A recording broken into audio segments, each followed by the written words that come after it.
Hello everyone, and welcome to this very important news update. The conflict involving the United States, Israel, and Iran has taken some very serious and dangerous turns on Wednesday, the 3rd of June, 2026. And today, we are going to explain everything clearly, so that everyone can understand what is happening in this part of the world.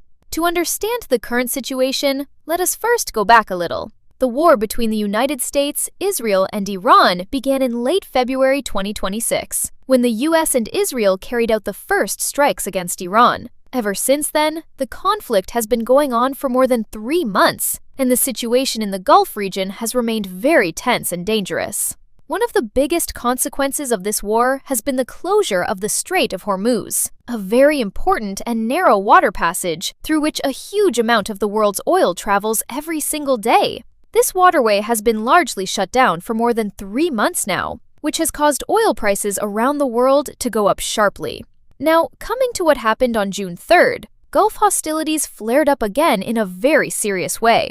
Iran launched missile and drone attacks on several targets in the region. The most shocking attack was on Kuwait's International Airport, where an Iranian drone and missile hit the airport's Terminal 1 building. The attack caused injuries to people and severely damaged parts of the airport. Flights were immediately suspended at Kuwait International Airport and diverted to other locations. Kuwait Airways, the country's national airline, also stopped all its operations after the attack. However, the United States military, which is actively present in this region, worked to stop many of these attacks. 2 Iranian missiles that were aimed at Kuwait either fell short of their target or broke apart in the air before reaching it.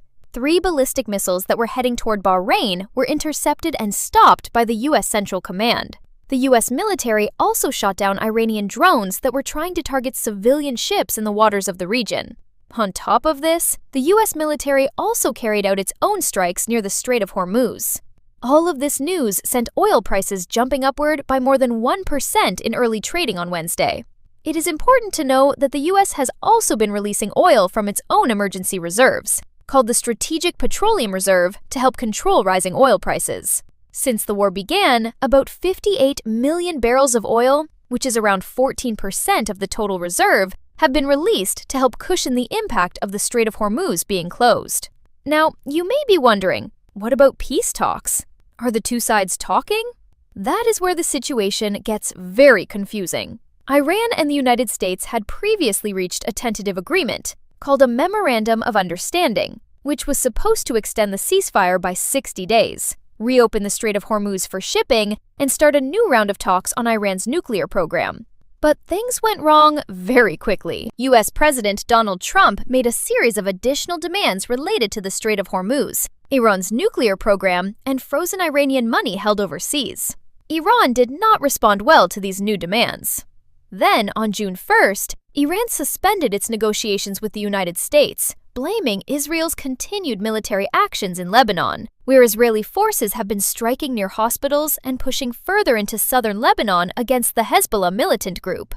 Iranian state media reported that Tehran had stopped communicating with Washington through intermediaries, and even threatened to fully close the Strait of Hormuz. Oil prices jumped more than 7% on that news alone. However, President Trump pushed back strongly, posting on social media that conversations between the two sides have been going on every single day, saying the talks were going on 4 days ago, 3 days ago, 2 days ago, 1 day ago, and even on the day of his post. On Wednesday, Trump also indicated that the U.S.-Iran ceasefire remains in place, despite the new exchange of fire. And there was one small piece of positive news. Israel and Lebanon reached an agreement on the implementation of their ceasefire on Wednesday, after hours of intense negotiations in Washington. Trump had earlier prevented Israeli Prime Minister Benjamin Netanyahu from conducting what he called a major raid on Beirut, Lebanon.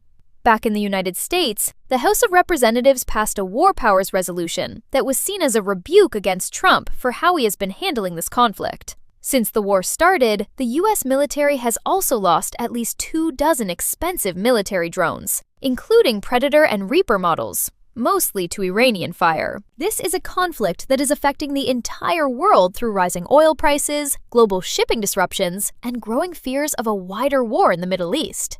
As of now, the situation remains very uncertain. peace talks are stuck, missiles are still flying, oil prices are still high, and the world is watching closely to see what happens next. Stay tuned for all the latest updates on this very important global story.